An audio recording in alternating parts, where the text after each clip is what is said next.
It's Black History Month, and we have to talk a little Black history. Now, y'all know how I feel about Black History Month. I don't like it. And the reason I don't like Black History Month is because Black history is American history, and it need to be taught 365 days a year. It don't need to be limited to 1 month out the year, which is the shortest month out the year. And also, every time we have Black History Month, we don't have to always talk about Black people being enslaved, Black people being oppressed, all the bad things that happen to Black people. We can also talk about the greatness of Blacks as well. We can also talk about great things that Black people have done. And for that reason, I want to talk about this person. Now, this person don't get as much credit as I think he should get. And one reason he don't get this credit in the Black community is because he's a Black Republican. And you know, once you're a Black Republican, a lot of people in the Black community just, they don't like you. They automatically don't like you just because you're a Black Republican. You know, you're a bootlicker, a sellout, a coon, any name they can come up with.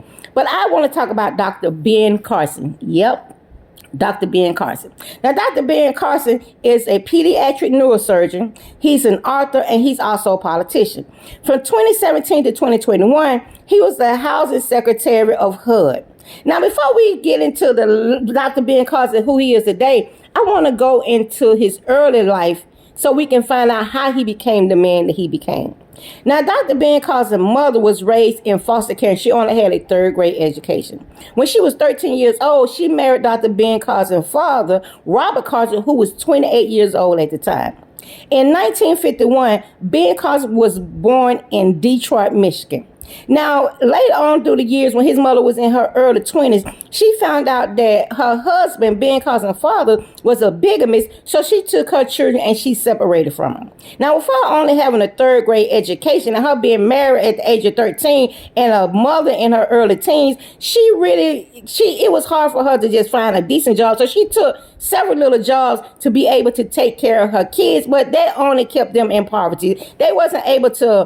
She wasn't able to pull them up out of poverty. But even with that being said, she was real respectful, real classy lady. Real classy lady. And you know that poverty doesn't stop you from having class. But that's another story for another time.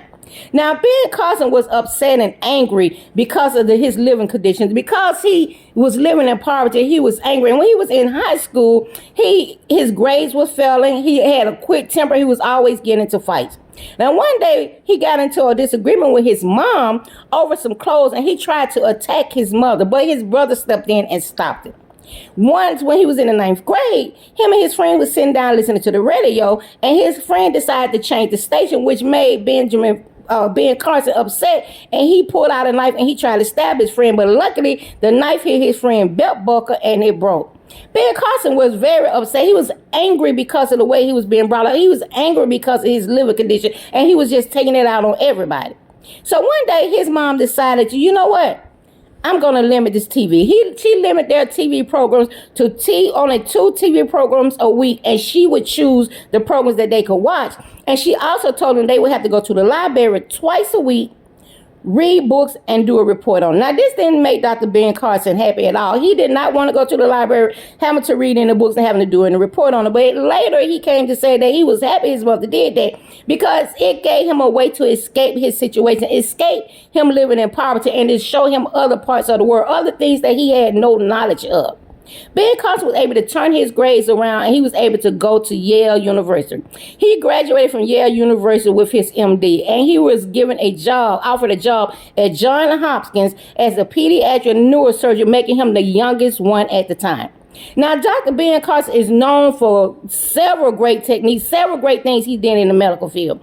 One of them is developing how to remove a tumor safely, a brain tumor safely. But his most known for surgery is the surgery of separating conjoined twins. Now, in 1987, Dr. Ben Carson decided that he was going to do a surgery to separate conjoined twins who would conjoin at the head. They would conjoin by the brain. Now, people was telling him that this can't be done. You are crazy. You're not God. But Ben Carson thought that as long as he had the right team, he had the right equipment, and he had faith in God that it could be done. So in 1987, he led a team of 70 surgeons and went in and did a 22-hour surgery on conjoined twins who would conjoin at the back of the head by the brain. After 22-hour surgery was over, the surgery was successful and the twins were separated. Now, later on, these twins had a little brain damage and they had some vision problems, but the surgery was successful, making Dr. Ben Carson the first person to separate conjoined twins and giving a blueprint for further surgeries. So, yeah, I have to give much respect to Dr. Ben Carson.